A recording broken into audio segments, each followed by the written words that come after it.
Delta Force Hawkops is an upcoming free-to-play shooter that is looking to make itself known as the definitive free-to-play shooter for all platforms, offering cross-progression, cross-platform play, and all that you'd come to expect and more. The team behind Delta Force Hawkops looks to revive the franchise and set it up for success for the new generation.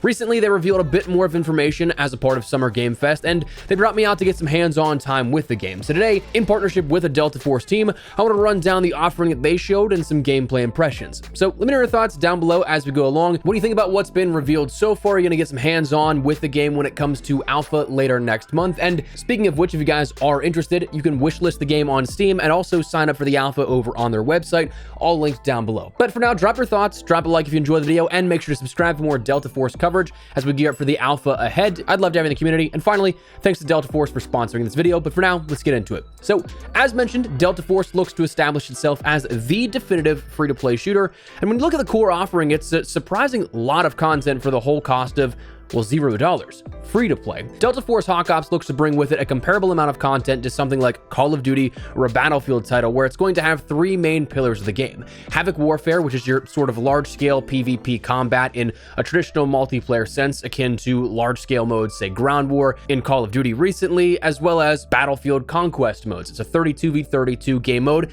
Hazard Operations is its take on the extraction gameplay loop, and Black Hawk Down is the remaster of the iconic Black Hawk Down from the Delta Force series years ago. That is going to be a true remaster and something that frankly looks beautiful from the footage they showed off. Now, from my playtime at Summer Game Fest, I had about an hour to hour and a half of game time. It was a short stint, but I think I got enough of a feel for the game to like adequately at least expand on it a little bit. Of course, I'm going to be playing in July when it comes and I can play on my own setup, but for initial impressions here, let's talk a little about that playable experience we're going to be covering. At this invite event, it was a short bit of Havoc Warfare. We spent more time admittedly on Hazard Operations, so a bit more on that extraction gameplay loop. But the biggest thing to me was, to my huge surprise, we played on laptops, not full-blown PCs, which really surprised. And I thought that it looked great, like as a PC title running at like 1080p or 1440p. Environments looked great, weapons looked great, animations looked great. But when I found out we were playing on a laptop, that made me super stoked to get hands-on myself with my beast PC and really max it out and push it as far as possible, again,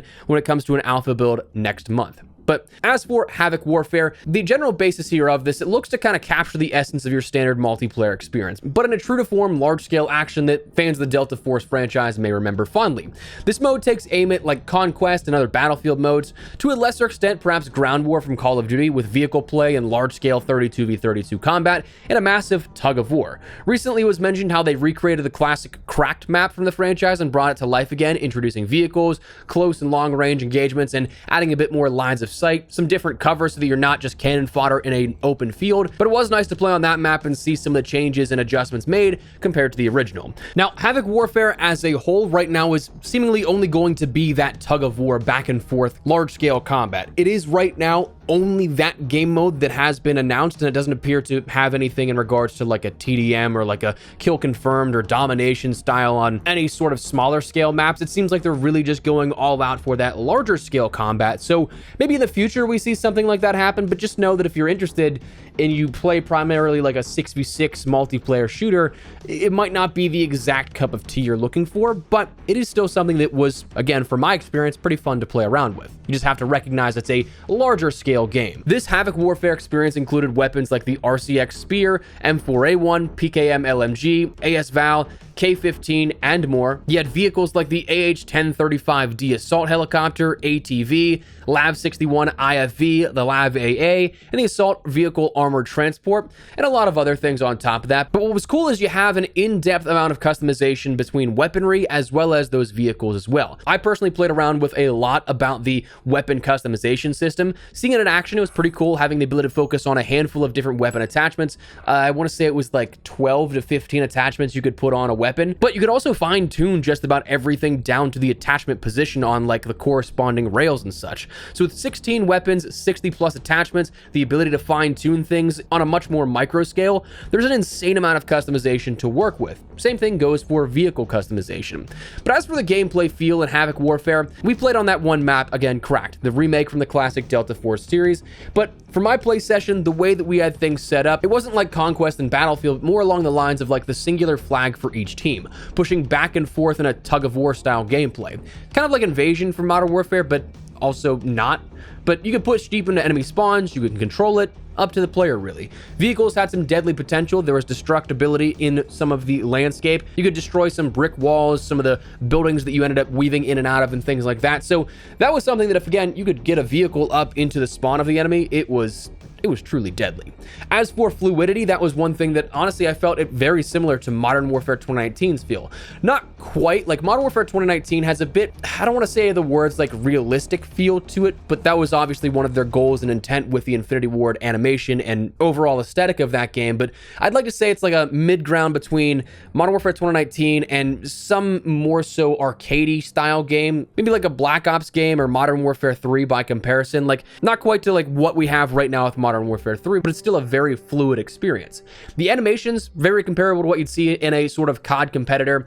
Gunplay, it felt like a cross between COD titles and Battlefield, which seems like where they're kind of aiming, trying to split that gap and appeal to both audiences, pull players from both franchises to come over and try it out. I think that I'd probably liken this to like a cross between a Modern Warfare game, but also a Battlefield 2042 style feel of gunplay. So it was an equally unique and sort of familiar feeling with that gunplay. But at the core of the multiplayer, and then by extension, the extraction shooter core, as well is the class system, an operator class system with abilities and ultimates that you can utilize to your advantage that honestly didn't play half bad. I know some people, depending on what side of the aisle you're on, either really enjoy the ability status of some games and others are just entirely not for it at all. But you had things like an assault-centric operator, an engineer-styled operator, a recon operator, a healer class, stuff that really complemented the gameplay itself rather than trying to be too gimmicky, or at least that's how I felt with it. But again, that's at the core of the multiplayer and the Havoc warfare, but also at the core of the hazard operations mode, which is where we're going to jump to next.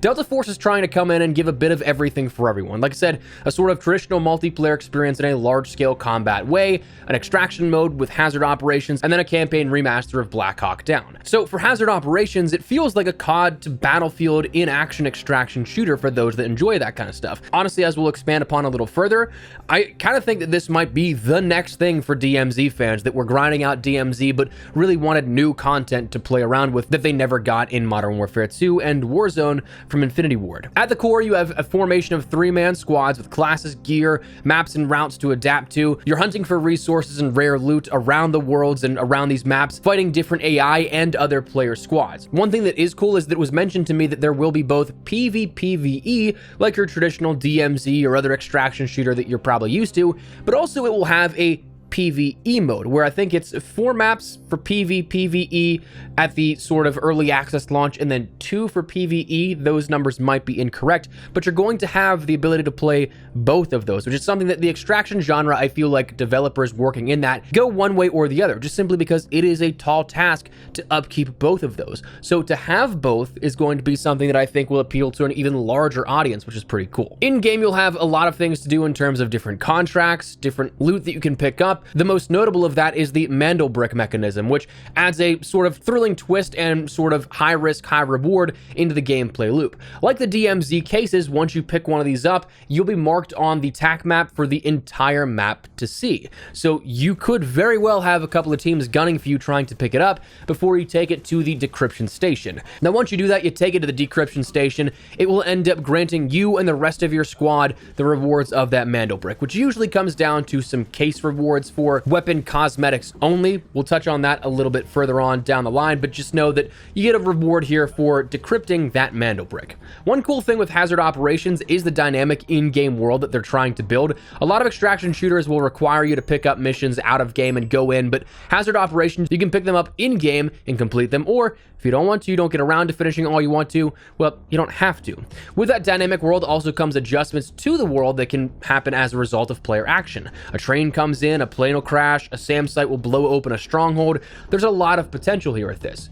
And again, as we mentioned, we're going to have multiple maps. In my play session that I had at Summer Game Fest, I played on 1 map. There were 2 open at that point, so I think there might be 2 open as of the alpha next month. Might be a little bit more, but for these maps, they were each about the size of, say, Ashika Island, Vondel, maybe a little bit bigger in terms of like DMZ comparisons, but it was something that you had a lot to do in that sort of 40-minute, 45-minute time frame that you had for each individual match, which, yes, there is a timer on that, but it is something that I didn't notice too much that it was an issue. I was still doing a bunch of different contracts and missions in that specific game that I didn't notice it too much. The gameplay loop, you start out in your safe house style, like home base or your hub, where you can buy, sell, trade with vendors, but also one cool thing is you actually have a marketplace for actual player transactions as well. So you can trade your gear, buy stuff from specific players, and just overall kind of build out your armory with some cool stuff here from currency that you acquire in-game. Currency to buy that stuff for weapons, armor, heals, all that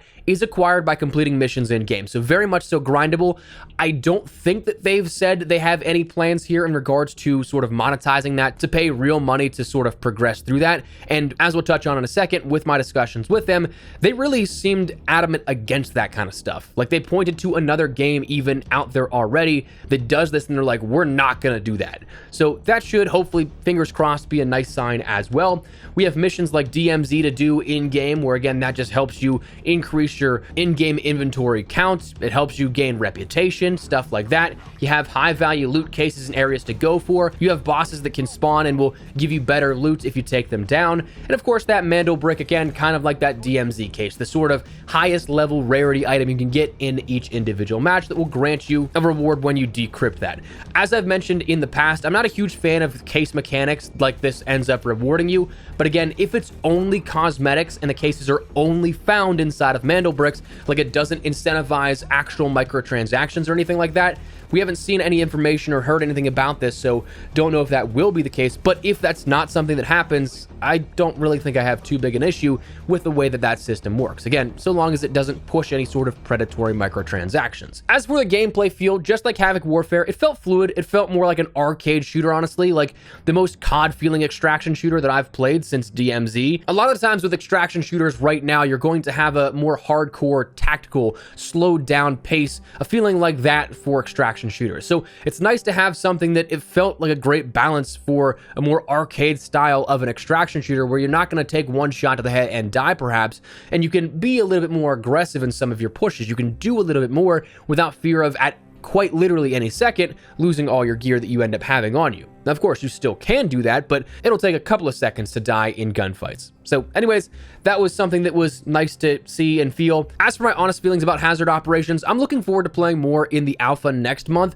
but preliminarily, at least, I do think that, again, if you enjoy DMZ, you miss it at all, this might be the next thing that you want to try out because it really did have that same feel of DMZ. So it is nice to see that we have a new introduction here to this. So give it a try if you want to at all. And then finally, Black Hawk Down is going to be that faithful remaster here of the Black Hawk Down campaign from the Delta Force series. Now that is something that I did not get hands on, but they did debut some more footage that it looks beautiful. It's made in Unreal Engine 5, so of course, the graphical improvements since it launched in the early 2000s is undeniable, and it frankly looks beautiful, I think. But you're gonna be able to relive the iconic scenes, classic storyline, classic characters, all that you've come to know and love. If that game has a fond place in your heart, it's not going to take away from anything from that, but instead just bring a faithful remaster that it just looks brilliant and still keeps all the storytelling, intensity, everything that you may have enjoyed about it. It should hopefully fill that void for you. And again, that is going to be grounded in the realism aspect of it. Of course, if the class system in multiplayer and in the extraction mode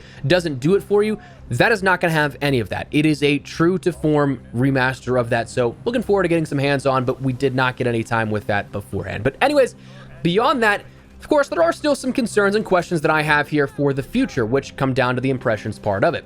Firstly, I mean, live service is such a hard thing to do properly. Balancing too little content or large content drops too spread out across a period of time is a battle that every developer that goes into the live service space ends up having to face. With this team having worked on COD Mobile, I do have hopes that it could be positive, but again, we just need more information on that. So I'm gonna reserve any judgment for like a post-launch support window until it actually happens. But having only played on the one map of Cracked in the Havoc Warfare mode, hearing that there's a couple more planned, I don't know the total number for that. So fingers crossed it's large enough to keep a player base that loves it actually entertained the whole way. For the extraction mode, I think that initially you're going to have a lot of success because there is that PvE and PvPvE plus multiple different maps for each and a lot of depth to what we saw in regards to the systems of progression. But again, we don't have enough information yet.